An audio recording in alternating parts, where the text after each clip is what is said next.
we're going to learn about a topic which is very important topic in the NEET level. So the topic I'm going to start is nothing but to know about cell division. So cell division and cell cycle.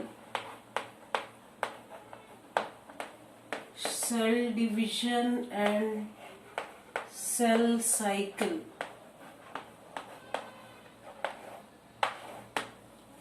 So what is cell division and what is cell cycle? So if you observe in all living things or living organisms which are made up of cells, generally all living organisms are composed of cells. So these cells undergo cell division to give rise to new cells which are participate in the process of growth, cell repair and formation of new cells in the body.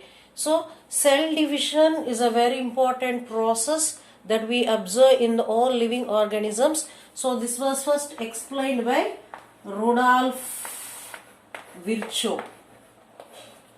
Rudolf Virchow, a scientist who added a concept of cell division. So Rudolf Virchow explained about the concept of cell division and he called it as omnicellular decellulae. Omnicellular decellulae is nothing but the cell division in the Greek term. So every living cell it will divide and give rise to new cells. In the modern cell theory, what Squam and Schleder explained is about this only. He explained that in the modern cell theory, all the new cells are formed from pre-existing cells. All the new cells are formed from pre-existing cells. This is one of the statement of modern cell theory. So already present cells, they divide and redivide to give rise to new cells. All the new cells are formed from pre-existing cells. So new cells are all formed from the already existing cells. So by using this, Rudolf Virchow added the concept of cell division. So like this, we come to know about the cell division. So before the discovery of cell and explanation of modern cell theory, we people don't know about the cell division. Rudolf Virchow was a scientist who plays a key role in explaining about how a new cells are formed. So this statement about cell division is also added in the modern cell theory. So because of the cell division only, new cells are adding to the body as a from the pre-existing cells. So now how the cell division takes place. So generally cell division takes place based on the type of cells. So for example, if you take eukaryotic cells like plant cells, animal cells, here the cell division takes place based on the number of chromosomes or the set of chromosomes. Generally we observe two types of cell divisions that are seen in eukaryotes or prokaryotes. So as we are talking about eukaryotes, plant cells and animal cells, we are generally observe this process of mitosis and meiosis. So we are taking even bacterial cells also shows by a type of mitotic division.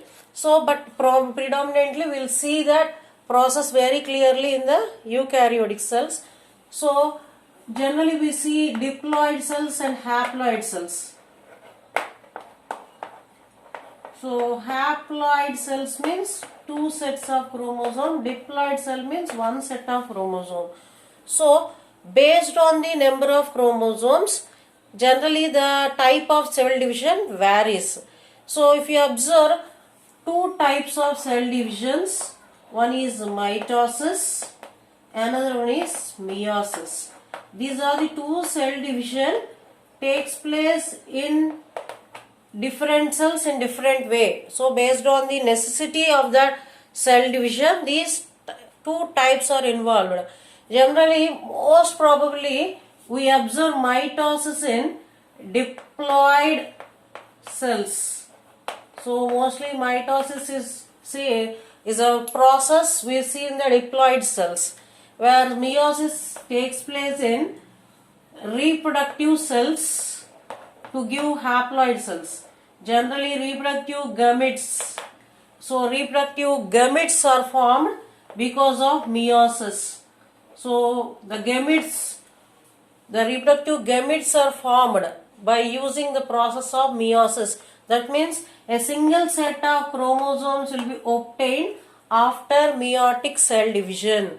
So meiosis is involved especially in the reproductive cells or sex cells. In both male and female, the sex cells are formed due to meiosis of the reproductive organs. Inside the reproductive organs like testes and ovaries, so in that meiosis process takes place to release the gametes which are haploid in condition.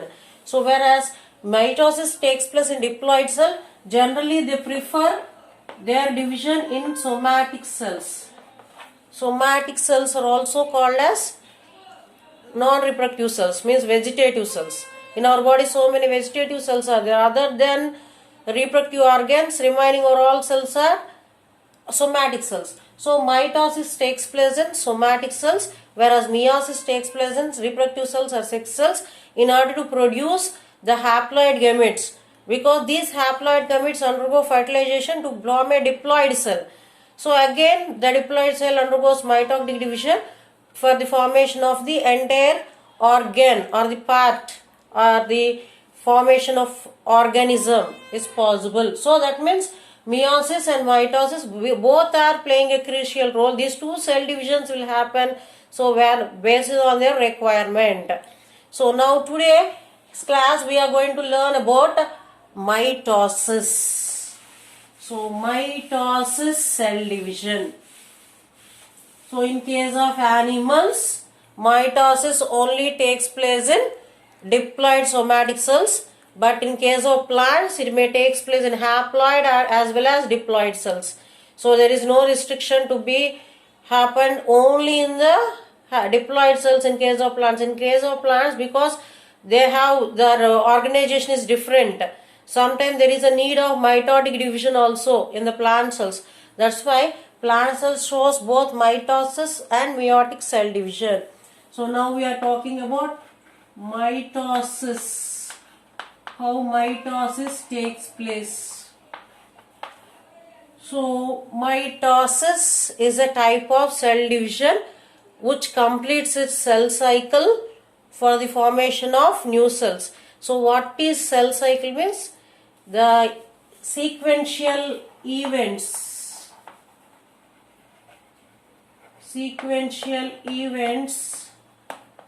takes place during a cell division in a cell is called cell cycle. So sequential way, the number of steps will follow during the process of cell division. That complete cyclic process is called cell cycle. So the events happen in a cyclic manner, so that's why it is called as cell cycle, until the cells are going to be continue. So the cell division is a controlled process, highly controlled process. So if it became uncontrolled process, it leads to many tumors and cancers.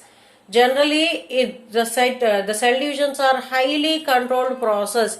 So that's why we are able to see wherever there is damage in the number of cells, they are going to be replaced. So it is a highly controlled process. If it became an uncontrolled process, it leads to many damage to our, so many number of changes in our body, such as formation of tumors, cancers. So that is other thing we will discuss later. So cell cycle. So what are the events happen in the cell cycle, especially during mitotic cell division? So this mitotic cell division starts with the growth of the cell. So growth and replication of DNA and different biochemical changes takes place in the nucleus as well as cytoplasm. So these all events combinedly we call it as cell cycle. So many events starting from cell growth, because every time whenever the cell is ready to divide, the cell starts its growth. So this gives a difference in the amount of nucleus and cytoplasm. The ratios will be varied. So because of the cell division, we can again make that cytoplasm and nucleus in the proper ratios. For that also, this cell division is very important to maintain cytoplasm and nucleus ratio also. Next, so many events happen during the cell cycle. So it's for our convenience, the mitosis is divided into mainly two phases. Mitosis takes place in two phases. Interphase and M phase. M phase is nothing but actual mitosis phase. M phase is nothing but actual mitosis phase, whereas interphase is a resting phase. So these are the two main phases in the process of mitosis. So interphase and M phase. Interphase is the phase of non-apparent phase, means here the cell is not at all dividing. Non-apparent, no cell division phase, and also it is also called a resting stage or resting phase, means in this stage the cell takes rest without undergoing any change, but it will show certain growth and development and replication. So it is also called resting phase. So 95% of the time, considerable time, the cell will be remains in this phase only. So 95% of the time the cell lives in this interphase only. So most of the time the cell remains in the interphase. Very few minutes or few hours it is remains in the M phase. That means mitotic cell division is the shortest period in the cell cycle.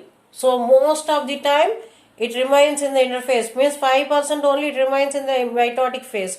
So almost 95% of its time is spending in the interphase. So the time period for this division varies from organism to organisms. If you take prokaryotes, especially in yeast cell, prokaryotes, it is about 90 minutes. So shortest time period of mitosis we'll see in the prokaryotic cells like yeast. If you see human cell, it is for every 24 hours it takes to complete a cell cycle, in which 1 hour only it is in the mitotic cell division. Only 1 hour, it spends only 1 hour in the mitosis process. So in the 24 hours cell cycle, so about 24 hours it takes to complete one cell cycle in case of human cells. So in that 1 hour only it takes for mitotic cell division. And here in the interphase, so there it is, the cell is living in a resting state, there will be no cell division on that time. So what are the stages in the interphase? Still the interphase is divided into many stages. So what are the stages of interphase? The stages of interphase are G1 phase, S phase and G2 phase. So there are three important phases in the interphase. One is G1 phase, one is S phase and G2 phase. So in this only the interphase will be completed.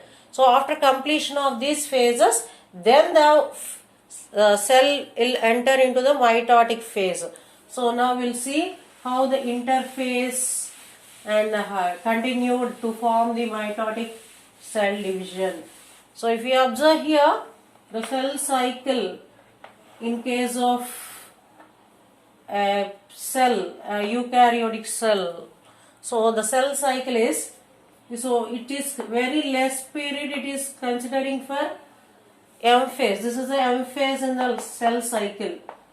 If the cell is living in this cycle, only very short period it is in the M phase, remaining G1 phase, S phase and G2 phase. So the remaining period, it is, this all come under interphase. Interphase, this is G1 phase, S phase and G2 phase. Here very less time it is in the M phase, and here sometime it may show GO phase. What